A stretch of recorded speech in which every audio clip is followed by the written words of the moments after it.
there everyone, welcome to today's workshop. So I'm Katie, I work at Capital One as software engineer, and today we're just going to be doing kind of basic introduction to APIs.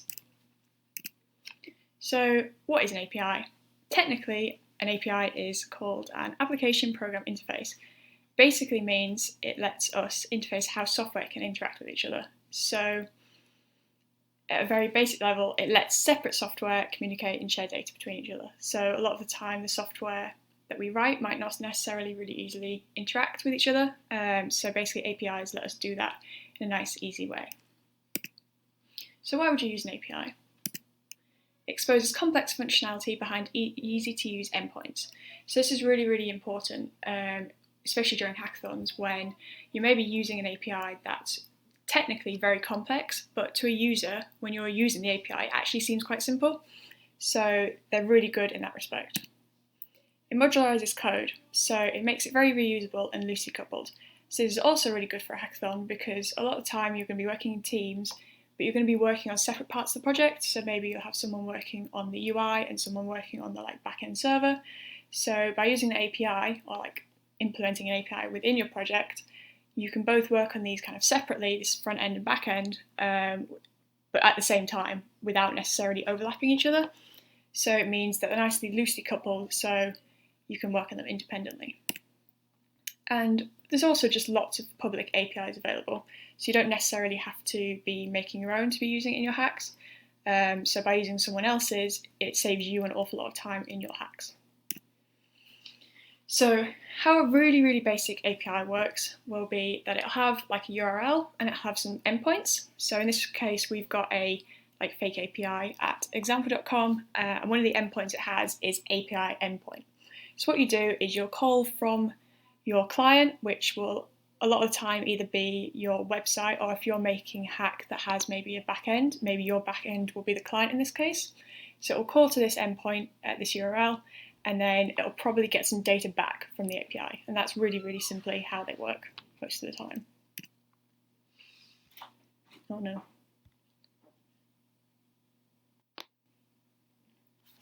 What happened there? Anyway. So yeah, a lot of time you'll have maybe one big API and it'll have lots and lots of different endpoints that you can use. So in this made up one, we've got an animal pictures website, and it'll have an API that sends back pictures depending on which endpoint you use. So this animal pics server that it will be on is probably really, really complex, but by having just these really simple endpoints that the users can use, it makes it really easy to get some pictures. So for an example, maybe you want to build an app to show your pictures users of dogs. So a little bit of a simple example, but if you think maybe you want to make maybe a social media app for dogs, for example, but you don't want to necessarily be getting all these pictures of dogs yourself, because if you do get them yourself, it's going to take you an awful long time to, first of all, get all the photos, and then you're going to have to put them in a database, and then you're going to have to figure out a way of fetching these later point, and it's just going to take quite a long time, and especially during a hackathon, you don't necessarily have this much time. So luckily, in this case, there's an API that already exists for it. So like in our other one, we've got this animal pics API. We can use one of these endpoints to fetch some data from it. So we're going to call out to this fetch dogs pics endpoint, and it's going to send us back some pictures of dogs. So instead of having to do all of that faff ourselves, it's really easy just to get a quick few photos. So this is actually a real API. It's a really nice, simple one to get started with.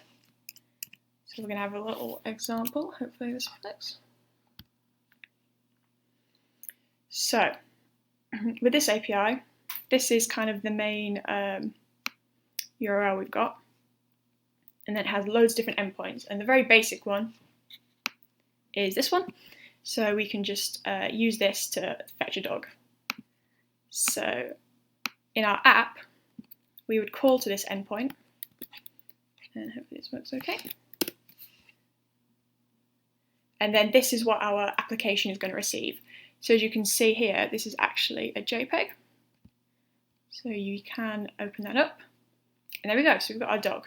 So obviously, in this case, we're using the browser as the client, But in an actual app, you would then take this JPEG and then you could display it. It's really nice and easy.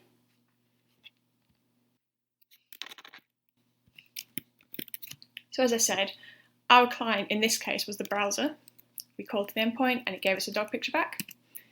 But a lot of the times we're actually going to be using it within our app, so we have to do write some code to do this. So within our app, we've got this little code snippet where it's going to do this little fetch command. So this is loosely based on JavaScript, but the syntax is not correct. It's more pseudocode, if anything. But what we're doing is we're doing that little fetch. So we're doing it to the API at that endpoint. And then after we get this dog picture back, we're then setting our image to use this dog picture.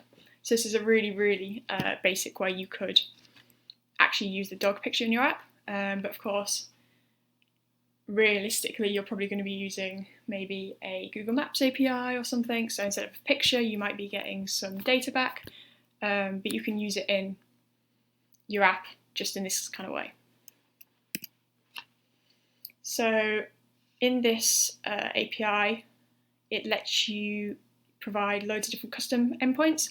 So in that other one, we were using the API breeds random, but this one actually lets you put in like specified breed, and you can put in how many you want and things like that. So a lot of times it depends on the API itself. So basically, I just recommend looking at the documentation, see how much you can customize it. So HTTP requests. When you're calling to an endpoint, you're doing one of these HTTP requests. Basically, there are 4 different types of these HTTP requests. So in our case, we used a GET, and a GET is used for fetching data. So just like then, when we called the dog photos, we wanted to fetch some data back to use in our application. We can do a POST request. So this is to create data. So an example of a POST request would be maybe if you're signing into a website, you need to send maybe your username and password to the website for it then to log you in if you are the right user. So in that case, we'll probably use a POST request to send the data to the API. A PUT is a little bit like a POST, but instead of creating data from scratch, you can just update. I think POST you can do technically an update, but usually they're best kept separately. And finally, delete. So this is quite self-explanatory. It's used to delete data from the API.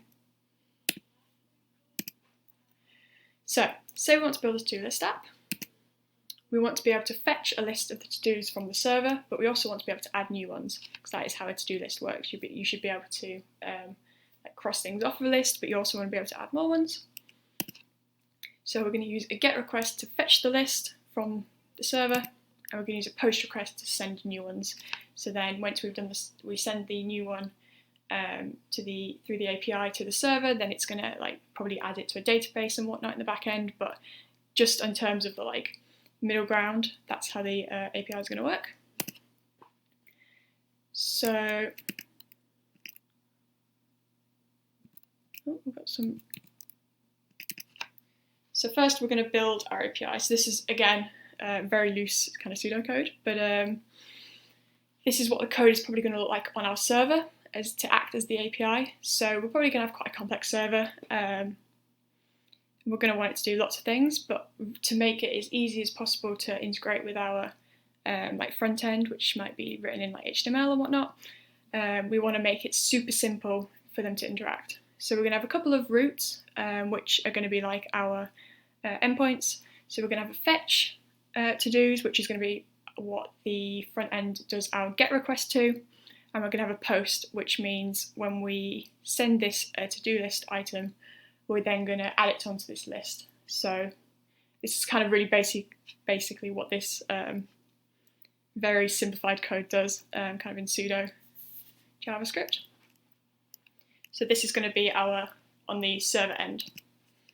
And then we're going to have our UI end, which is what the user is going to see.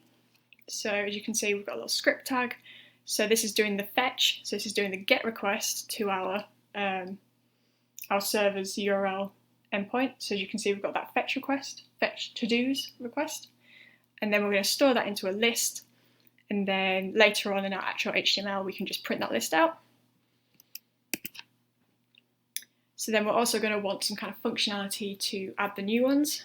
So you can see we've got a title, we've got like a little input box and a button. So this code is basically when you click on the button, it's then going to do a post request to our backend server with input.value, the contents of the input box that we've put in. So you might put, I don't know, go shopping, and it's going to send this to the server. So this is how it looks all together. So we've got our fetch to-dos, which is going to the server. It's matching that get request to our root, and then it's going to return an object. It's probably going to be like a JSON object, which then we can print out. Or our add to-do little form we've built, you can input some text for what you want to do, hit the button, and then it's going to call to this post to-dos endpoint, which is then going to match up to our server, where it's going to push on this new object. So, to recap. APIs let you develop reusable independent software, really good during hackathon especially. Get requests allow you to fetch the data, and post requests allow you to send data to a server. So I found when I was first starting out hackathons, and probably even now, get and post requests are what I'm doing the most, just because they do cover most circumstances. You can, of course, expand that if you want, but for now I find them sufficient. We're just getting started with. So, if you want to use APIs in your hack, I'd honestly just have a good Google. A lot of the times, if you put in something you want to do and then add an API to the end, you'll probably come up with something that will do what you want.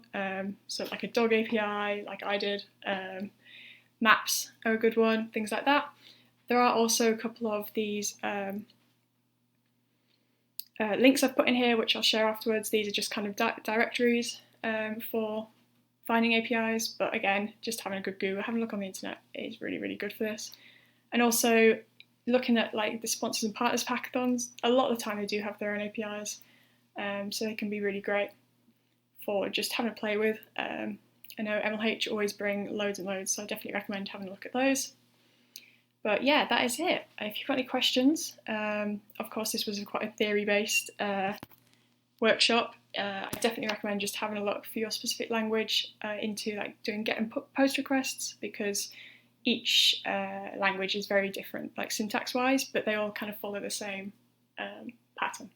So hopefully this is enough of an idea to get you kind of started with understanding what an API is and how you can use them. So yeah, thanks for listening.